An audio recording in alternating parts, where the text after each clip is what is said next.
When you recognize this love authentically, there's a movement in you that wants to share it. You get some clarity about what's really going on, and you just want to go up to people and say, I love you. That's the love wanting to move. You gain some insight and you see there's nothing to fear. You see that everything's forgiven, and you want to go to people that you've resented and say, I'm sorry, I love you. With as scary as this is, the construct of ourselves that is imaginary and is afraid is a master at coming up with excuses about why you can't love, why you can't forgive, as if there are imaginary points to be lost in the future, as if the gift, as if the prize is not to be what you already are.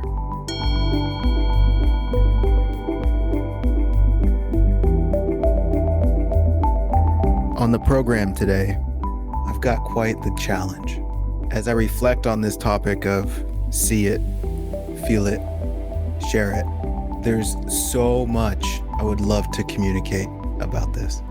There is a depth of insight that I see about this topic, and with understanding of what I'm pointing to, I feel has the potential to bring a great simplicity to the human journey, making obvious in a way what it's all about, and also to inspire a great reverence for this miracle of life, a reverence that touches you to the core of your humanness, a reverence that somehow inspires a quiet yell on the inside of yourself that says, holy shit. See it, feel it, share it. What am I talking about here?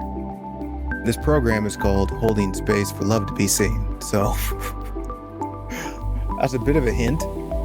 And we explored on a previous episode the fear of love, how the word love is just a pointer. And the pointer of this word touches so many things. Love isn't just a romantic thing. Love isn't just, I love people close to me. Love is the foundation that gives rise to everything that is lovely in our human experience. Everything that we crave, which is to feel whole and complete, to enjoy ourselves, to be kind, to have compassion, to feel free. These are all byproducts of this something that we refer to as love. But to go even further than that, love points towards what's true. And so just as easily, this program could be called Holding Space for Truth to be Seen. But really, it's about seeing what's actually real and actually true. And then after you deeply see it, you feel it, and then you let that truth move through you into the world and you share it. And naturally, the sharing of this truth will have an aroma of love. This is a very distinct process that I entirely made up. So don't take it seriously. Don't build a religion out of it. It simply serves as a pointer. And so this 3-part process to see it is the easy part. And I know sometimes we see it and we think, oh, I got it. It's so obvious. It makes so much sense. What does that mean to see it? To see love, to see what is real, to see what is true. And much of the things I talk about is pointing you to see it, to look at the ways we operate in our humanness, the way we've been conditioned to function is to not see reality. What we see are our projections. What we see is our own conditioning. We see the mind's content. We see the mind's content when we look out at life. We see the mind's content when we look at other people. And we see the mind's content when we look at ourselves. This is also to say we see our imagination. We don't see what's really there. We see what we put on top of what's really there, which is our imagination. And then we think our imagination is really out there. And we operate and we live our lives as if what we imagine to be happening is really happening. And at the basis of what we are imagining is something fearful. And in this confusion, we believe that the fearful something is in reality. We think it's out there, not realizing that you're only afraid of imaginary monsters. And it's not really something to argue about because I'm not interested in convincing people that this is the case. What I'm interested in is holding a space for those who would like to see that and do what I can to help you see that. Realistically, I would suggest that there is a scope of being human that's not ready to see this, and in the not ready to see this, cannot see it. And that's perfectly fine. But do you hear me when I point to this difference between reality and imagination? And can you see just how much we operate as if our imagination is reality? Look at any agitation you have, any stress, any sadness, anxiety, even excitement, which can be a flavor of anxiousness.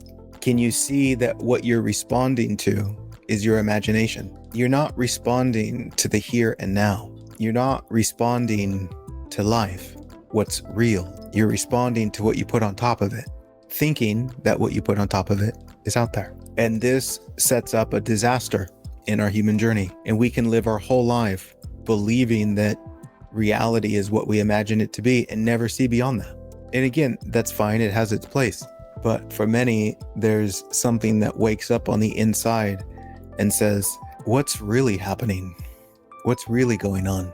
And in this is a very deeply sincere curiosity that's willing to question the nature of what you are and what life is. And in that openness, there's insight. And this is not something for the faint of heart, because to truly see this, the foundation of this, the difference between what is real and true and what you imagine, can be so vast that it's both shocking and terrifying. The terrifying response is partly because it's so new and so vast and can thrust you into a place of the unknown, and it can also completely disorient you in your humanness. However, after the system settles down a little bit and sees that you're okay, then we can continue on with the inquiry and look more and more and more and see that even though this is the way of things, you're actually okay. What you discover in seeing the truth of life, and let me just make this distinction here about the word truth, because just like the word love, truth is a pointer. Truth is pointing to what is real. What is real can only be real right now, because right now is real. There is no real in your idea of yesterday. There is no real in your idea of the future. Those are all products of imagination. When you think about the past, you're not thinking about the reality of the past. You're thinking about your interpretation, your story, which is a product of imagination.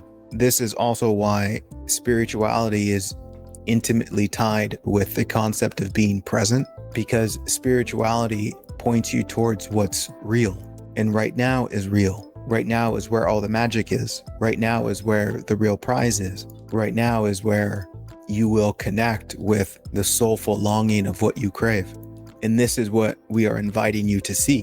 What your soul longs for, what you're looking for, as much as the conditioning says it's out there in the world, is actually here right now. You just don't see it. And because you don't see it, you're agitated. You think something's missing.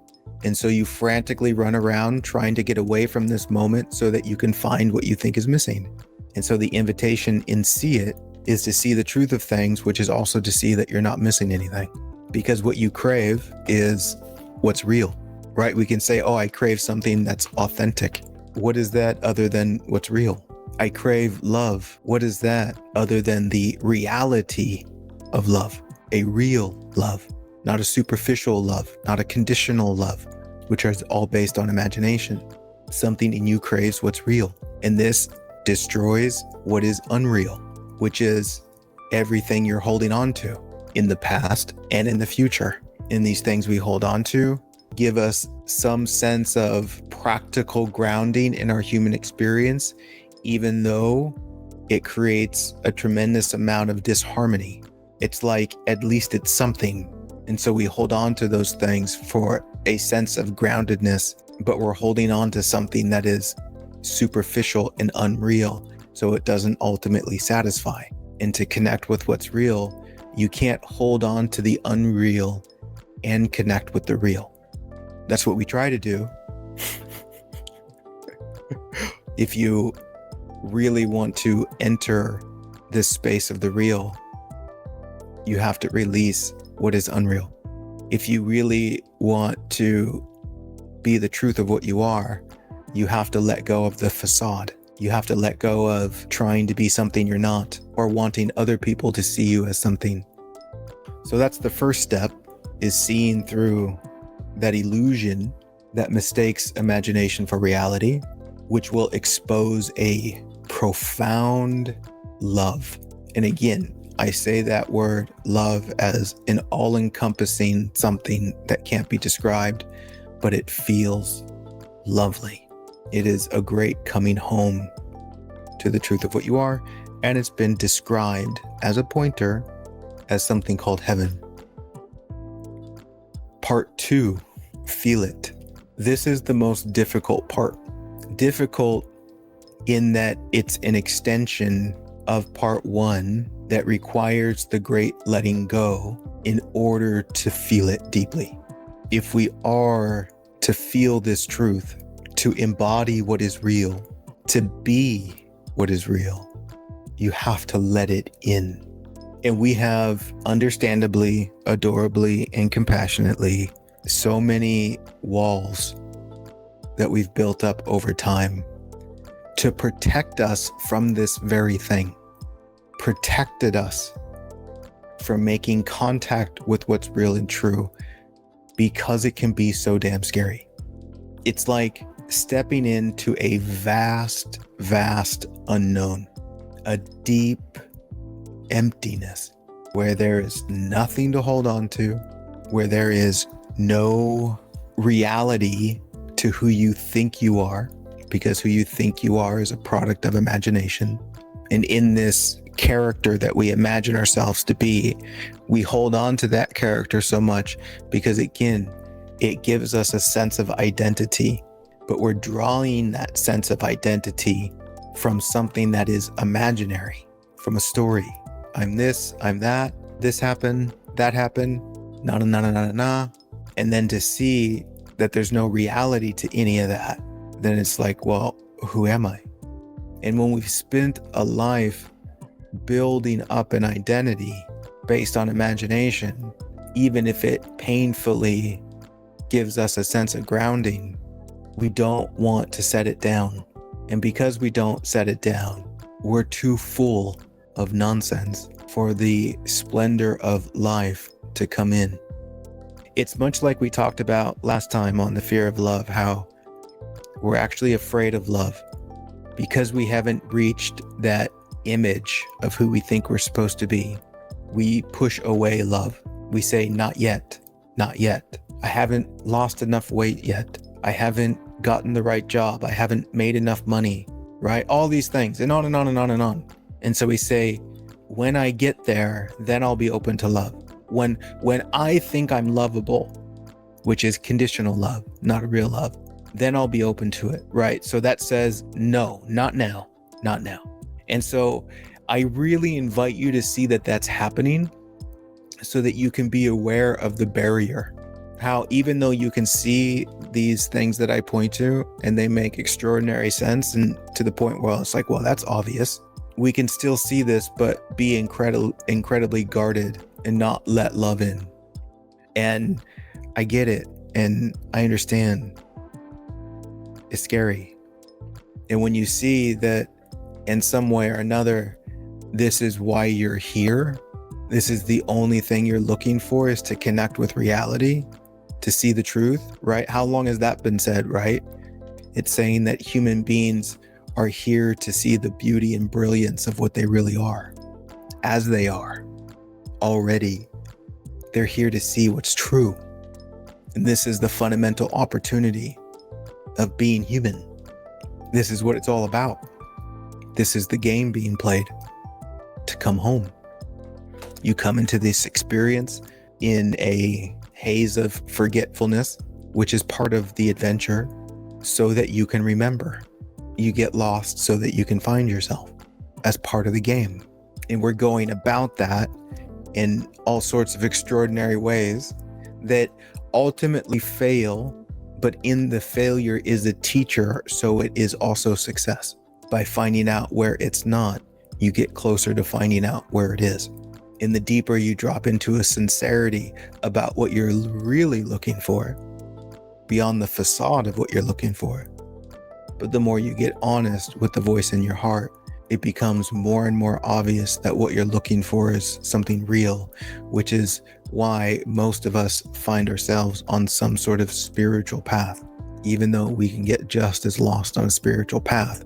But essentially, we're looking to connect with something that's sacred, that's indefinable, that cannot be found in the world. Are you open to see these barriers? Are you open to see where you're hiding? Are you open to see where you're pretending and are full of shit? Are you open to see where you're pretending to not be afraid, where you are not being authentic, where you are not being real? Do you see what's happening here? You're getting in touch with what's real in you, which is what connects you to what's real in life. So as you make contact with a new depth of sincerity with yourself, that opens you to connect with a new depth of reality in life. Isn't this not the path every one of us has taken? Where our major leaps forward as it relates to experiencing more peace has come with a new depth of self-honesty. This is the mechanism.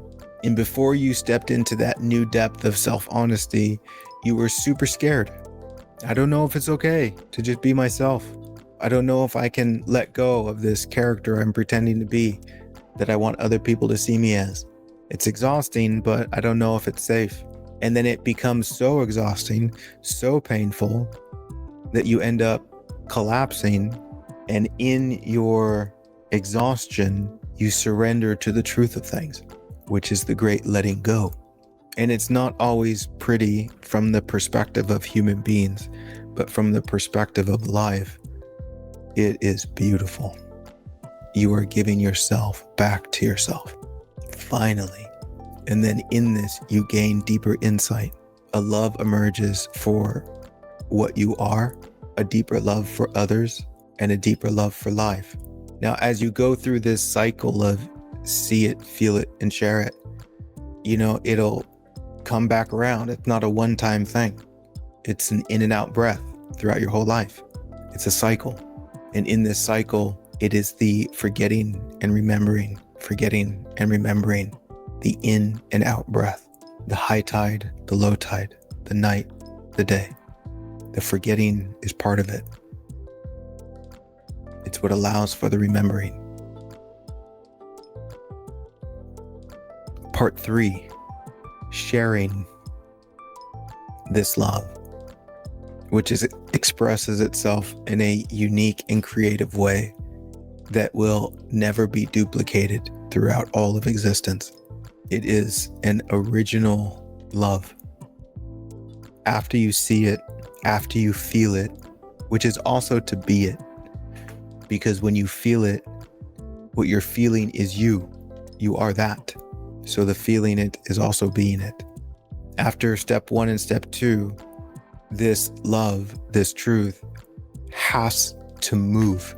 It has to be expressed. It has to be shared. What happens if it's not shared? The same thing that happens to a flower when you stop watering it. It withers away. And it withers away because it's being restricted. It's not allowed to breathe. In the same way, when you hold your breath, which is to restrict the flow of life, sooner or later you will start to feel like you're going to die.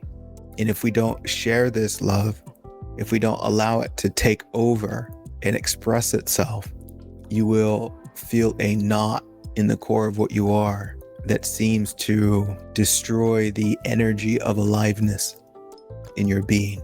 Because that flow is the aliveness of truth, of love. It's what gives life to everything. And when it's denied, and it's denied because you're scared, then we simply wait around to die. Maybe we can trick ourselves and say, oh, well, I figured it out. I saw it. Everything's lovely. And then we're just waiting for it to be over. In the restriction, you will manifest support for your restriction. It's also like finding excuses about why you can't. Do you ever notice this happens? Right? You'll have inspiration to paint a beautiful picture, and then you'll find excuses about why you shouldn't, why you can't. And then those excuses manifest as aches and pains in the body. Oh, I found evidence. See, this is detrimental to the life force to not allow yourself to be alive, which is also like saying to not allow yourself to play. Tragically, in a way, in our unwillingness to allow ourselves to play, we will find destructive things to do. And I know that game very well, where we unconsciously punish ourselves for not allowing ourselves to be alive. Do things that we know aren't good for us.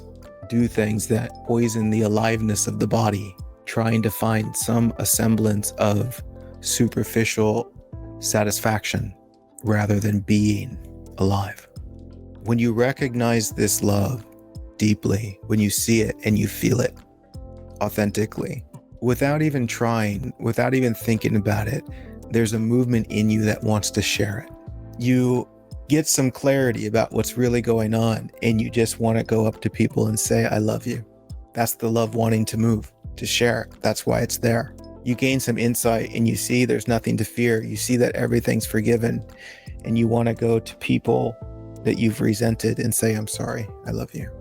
With as scary as this is, the construct of ourselves that is imaginary and is afraid to step into the light of what's real because it will evaporate. It is a master at coming up with excuses about why you can't love, why you can't forgive, why you can't play, and why you must take this life thing seriously, as if there are imaginary points to be lost in the future, as if life is not about being alive, as if the gift, as if the prize is not to be what you already are. This discovery of the profound nature of this love, the magnitude of life, it's not that you figured it out. It's more accurate to say life revealed itself to you. Not that it was hiding, but it gave you the capacity to see it, something extraordinary, so that you could see it, feel it, and share it. And now we say, oh, well, thanks for letting me see, but I'm going to go back into my cave because I'm afraid of what people are going to think about me, which is protecting who I imagine myself to be, protecting the unreal. And all the while, the totality of life is saying, okay, but I would really love it if you would share this love. That's why it's here. And if you don't share it, thinking that you've captured it, it just might wither away. But as it relates to sustaining this love, abiding in it, is by way of sharing it, which is also to say, get out of your own way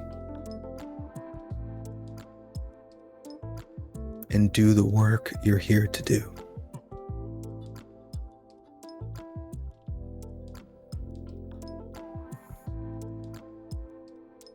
Any questions arising for you?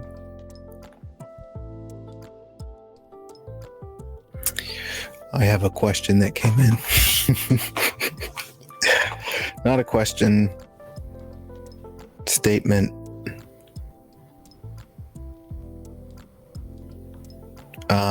Before I read this whole thing, let me just read it.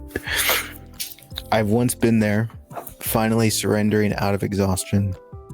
And in that process, however painful, saw so much love emerging for me, for life, for everything, like entering heaven. And then something horrible happened that pulled me away from that surrender. And I cannot see myself entering that phase anymore after what has happened. There will be a surrender, obviously, but I feel this surrender won't be beautiful or for love.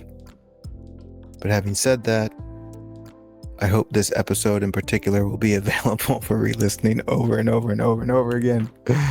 It has been overwhelmingly beautiful. It's like we go through experiences in our lives and we emerge out of them and we say, wow, what a trip. I didn't think I was going to make it through. And then we come out the other end with a deeper awareness, more love in our heart. And then we go through another experience and we say, won't make it through this time. Do you really think it's any different? Yes, I understand that you think it's different, but it's the same mechanism. But what you've described there is exactly what I've been talking about for the past almost hour. Exactly. We go in to that space of profound love and insight, and we discover something beautiful. And then there will be an aspect of you that manifests something horrendous to pull you back. You'll be presented with a beautiful opportunity and find 1,001 excuses to say no. And I get it. But again, you know, through over a decade of doing this exact thing that I'm doing with you right now, and I mean, I've given this same talk because all my talks are the same over 1,000 times, and meeting people from all walks of life, going through all sorts of crazy shit, and even talking to people who tell me about their past and what they've been through. And my God. And then to walk through it all and watch them say, my God, that's so beautiful. I never saw it that way before.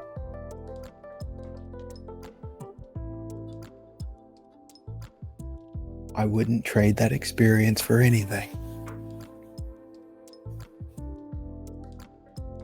And same for me. I could literally sit here and tell you a story of my life that would bring the vast majority of you to tears. And there would be a collective agreement that no human being should have to go through that. And I would say it's only because of that that I can share these things today. And I didn't think I was going to make it. Multiple times. Even as an adult. Without getting into too much detail.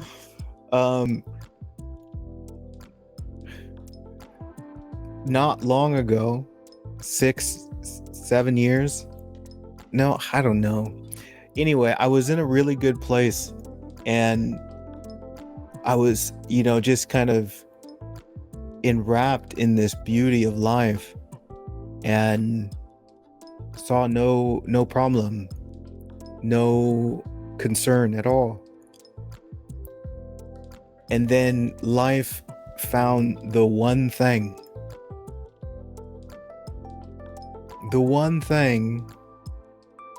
that I loved more than anything, and perceivably ripped it away from me. And I was destroyed. Absolutely destroyed. And then sometime later, I said, holy shit. And I saw what really happened.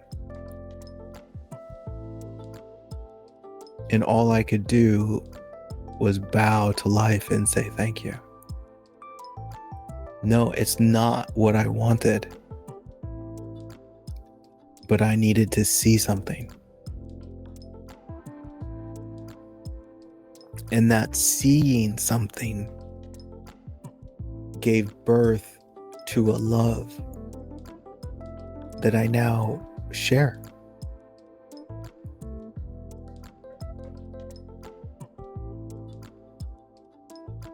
In many ways, sets me free from this idea that life is about me getting what I want. That life is about me building an idea of me. It's not. It's all imaginary. It gives me nothing. It's a facade to hide behind. And what I really craved was something real, the truth. And so, comically, I hear it, in some way or another, people will say, "Oh, I wish I could see what you see." Are you sure about that? Do you know what that comes with? Do you know what kind of letting go is involved in that?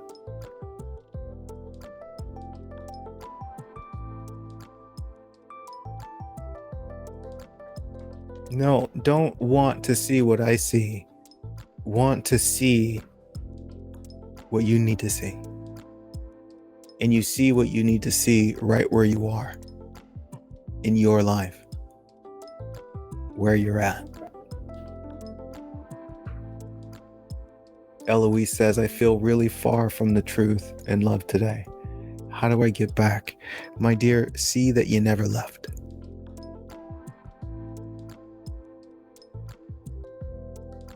See that you have only imagined yourself to leave.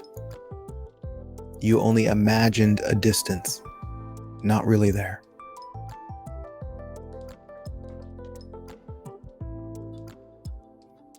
Be still. See that you are held in the truth of life, regardless of how your human is showing up right now. Regardless if your human has forgotten. That's fine. That's okay. Come back by being there for yourself and letting go of the fantasy of who you think you should be and how far away you are from who you think you should be. Come back to reality.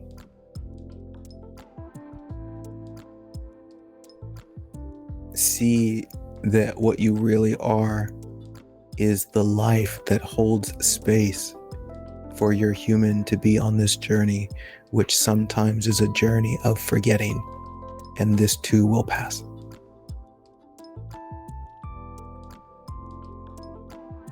Mina asks, if you see and feel it, can you stop sharing it?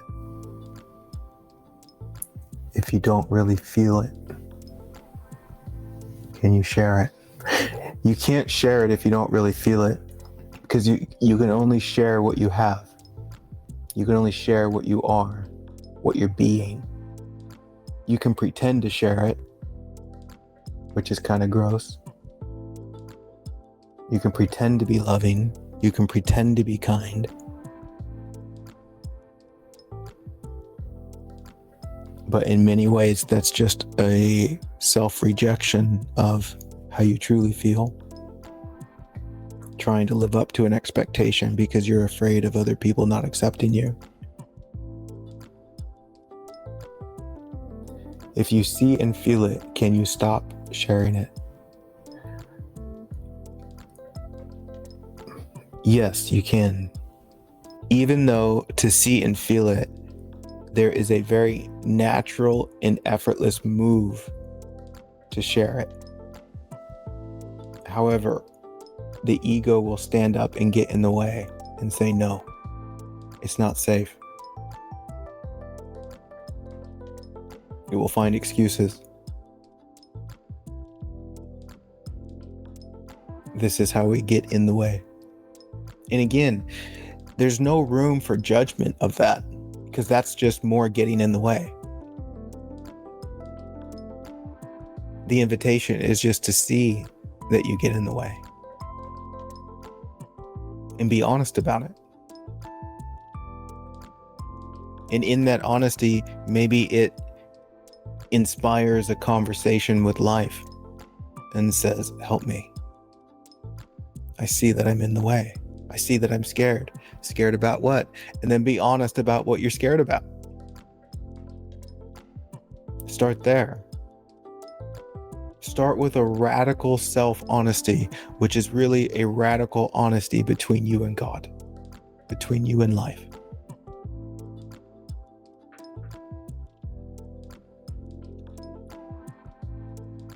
Let it be heard.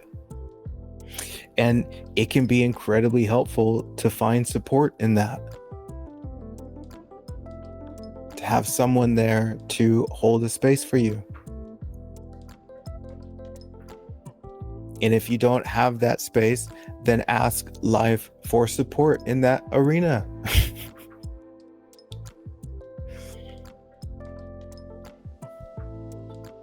We would be amazed to discover how much life actually wants to support us. But so often we have this arrogant mentality that says, no, I have to do it on my own. Or no, I'm too broken.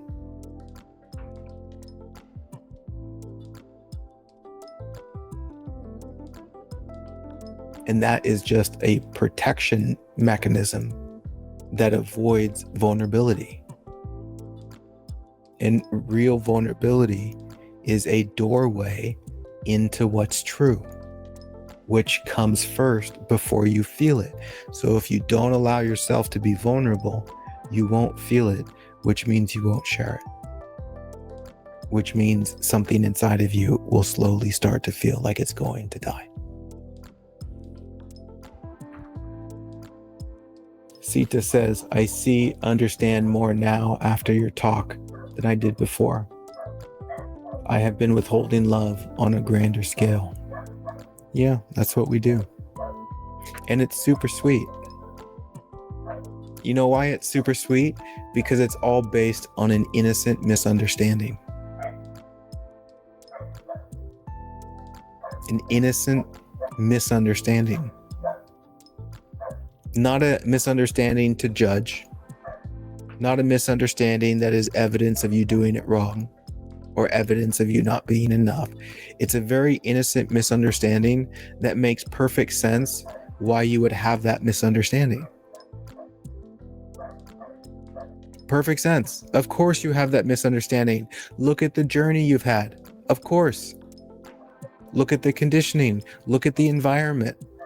Look at the world we live in. Of course you have that misunderstanding, my dear. It's fine. Now let's hold a loving space so it can unravel itself. My goodness. All right. Let's close this out with a short and sweet guided meditation.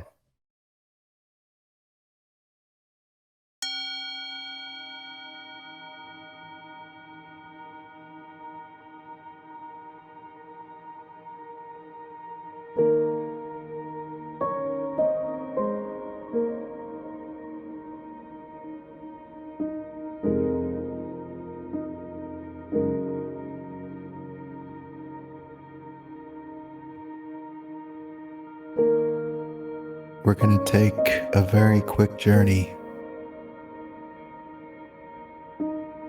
into the heart.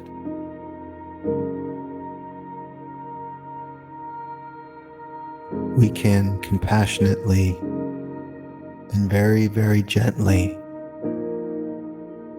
acknowledge our own withholding of love. Not that it's wrong, not that it shouldn't be,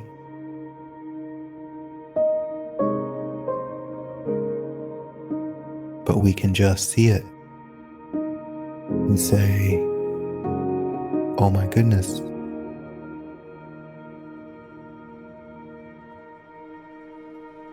I have been denying myself the love that I crave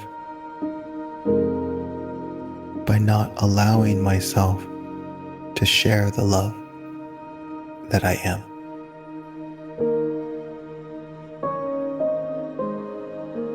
Oh my goodness.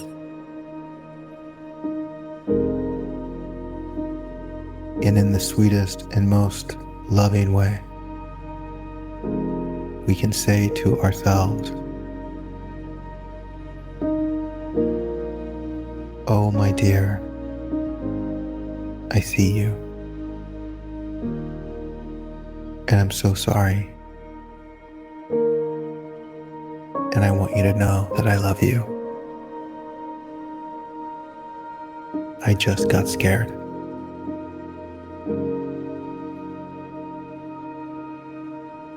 Thank you for understanding. Thank you for going on this human journey with me, as we are clearly in this together.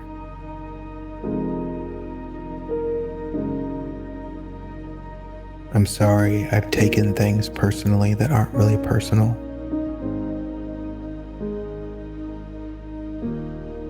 I'm sorry that I've made things serious that aren't really serious. I'm sorry that I put the opinions of others above the relationship that we share together. I'm sorry. I was confused. I do love you.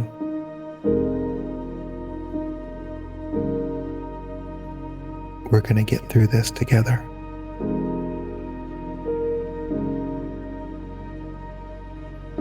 And we're going to be more open for life's help.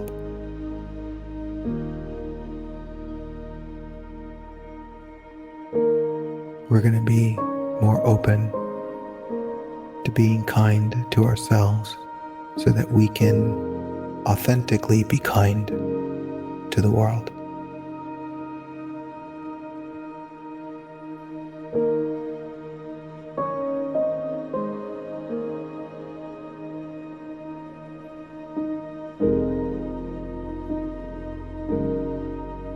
We're going to let that sink in, and we're going to take 3 big, deep breaths. We are going to inhale the depth of this discovery, the oh my goodness, oh my goodness, oh my goodness. And we're going to exhale the fear, knowing that it's all okay. Let's breathe.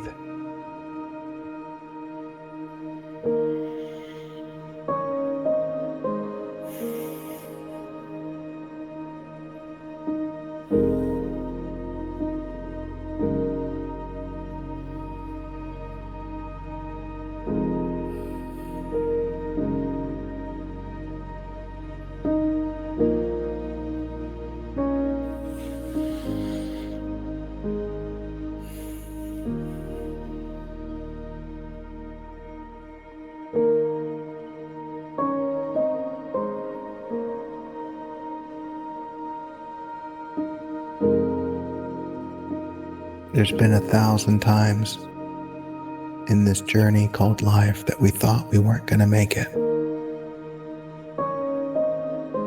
And yet here we are. Not only here we are, but as we see reality clearly, as we see ourselves clearly, we can see that we are whole and complete. We're not really missing anything.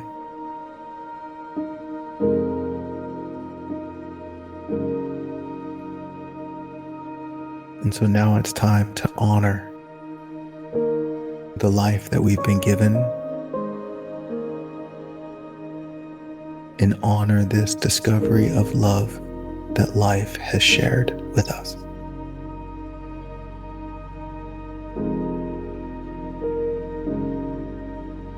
So let us continue on in our evening or day